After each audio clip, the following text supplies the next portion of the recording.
The next 6 months at Nyota Minerals will take the company closer to production. A very exciting time for this gold explorer in Ethiopia. Let's talk now to the Chief Executive Officer, Richard Chase. Richard, welcome. You've been at the company, what, 6-7 months or so now. Now you're settled in. What's happening? What's on your plate?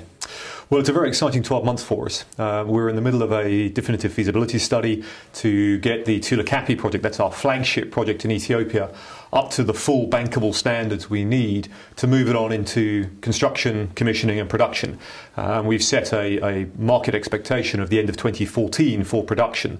So that's really where the emphasis is on for the foreseeable future. We've also got some very exciting exploration ground around Tula Kapi, what we call the proximal exploration. And that will be an area in which, for the time being, we carry out good quality groundwork, but don't spend too many dollars in drilling, because until and unless we get Tula Kapi up and running, those proximal areas really are subsidiary. And then we've got the regional exploration, and that to me is the big upside potential for this company. We've got some really exciting 3,500 square kilometres of ground, virgin exploration territory. We've done one complete field season, and we'll start drilling those in January as well. You drilled, what, 230 holes, I believe, in 2 years, obviously, prior to when it's more than that now. We've had 5 drill rigs running almost continuously for 18 months, so we're now at about 330, 340 holes. There's an awful lot of data. Now, in your past life, you were in the gold bonanza that came through in the 90s in Tanzania, weren't you? Yes. And you're saying actually Ethiopia is pretty much like that, is that right?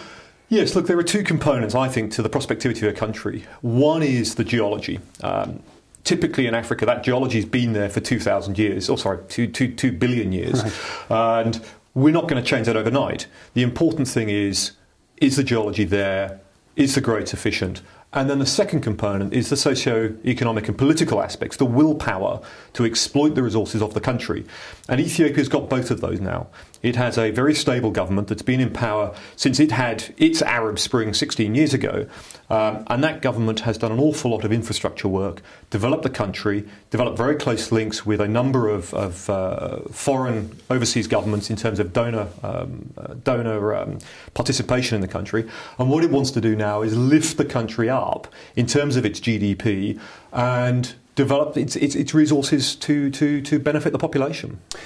What's the next target for investors? I know you mentioned Tula Kapi, I think, didn't you? And what do you anticipate this telling us when you get the feasibility study out from this area? Well, first and foremost, I believe it will confirm what the preliminary economic assessment said 12 months ago, which is this is a robust project. It is financially viable. And with the current gold market, that's great. I think it'll be a robust project with a very much lower gold price than we have today. And that's very important to me, that it is a fully robust project. That's the first thing. The second thing is that it's a sort of project that a company such as ours, making the transition from exploration to production, can handle. It's a 1.5 million ounce resource. It is continuous from surface. There is deep underground potential that we may choose to exploit in the future. And the feasibility study will bring all of that together, along with the socio and economic aspects, and take us on the path to construction and production. In this period, then, the last year, shares have gone from 30 pence down to 6. What's that telling us? That's a tricky one. Let's put it in context. Prior to the run up to 30p, the shares were trading at around 16 pence. And we'd done a significant financing at about that level. So the share price actually doubled over a relatively short period on the euphoria of some very, very good drilling at depth, what's called the feeder zone. And that's around about 6 grams a tonne average grade. A lot of euphoria in the market. I think, to be fair, somewhat fueled by the company not managing some of the expectations. Immediately after that, we had a preliminary economic assessment, which was positive. But again, the communication with the market wasn't great, and it significantly disappointed a number of investors. Share price came back down again, and then really since that time we have suffered the same malaise as many resource stocks in the market. And if you look at it as a fall from 16p to 6p where we are today, it's somewhat less dramatic than 30p to 6p. So you do need to put it into context, but it is very disappointing, and I think we are at a situation where, with all of the upside for this year, it looks very exciting. Well, let's take a look into more detail about this year and what's expected and what investors or potential investors should watch out for in terms of milestones. Okay, well, the first one, without a doubt, is the new resource statement. That started last week, and we expect to have that into the public domain before the end of the first quarter, and ideally it'll be February. Then we have got the drilling on the northern exploration blocks, these large areas of virgin exploration territory where we will do the first drill programs over the next few weeks. We will start those up. And then you've got the mining license itself, and that's it's been a tricky process, education on both sides, for us and for the government, but I still remain firmly resolved that we will get that mining licence within the next 6 to 9 months. Assuming things go as predicted, you'll have to raise money. How much and where do you anticipate this coming from? The project capital, as identified by the preliminary economic assessment and then our own internal feasibility study, is around about $200 million. The indications we're getting at the moment is that's 50-50 debt equity.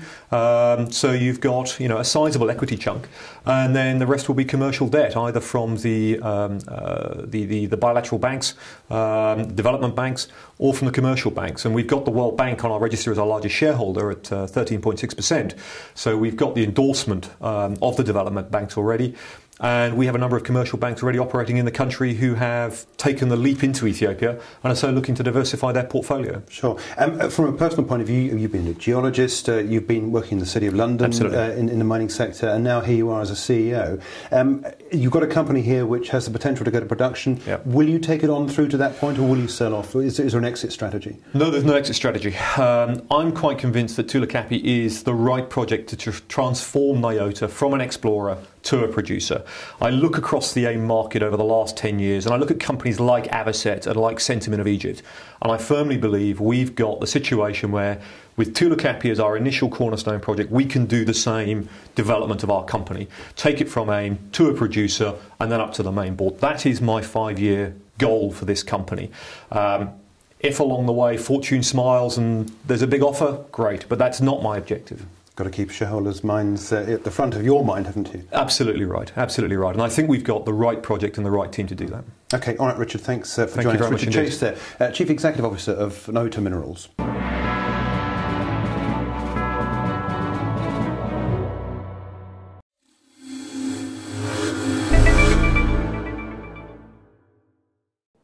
This film is for educational and leisure purposes only. Proactive Investors does not provide investment advice. The company is a publisher and is not registered with or authorized by the Financial Services Authority. Please refer to the full terms and conditions on the Proactive Investors website.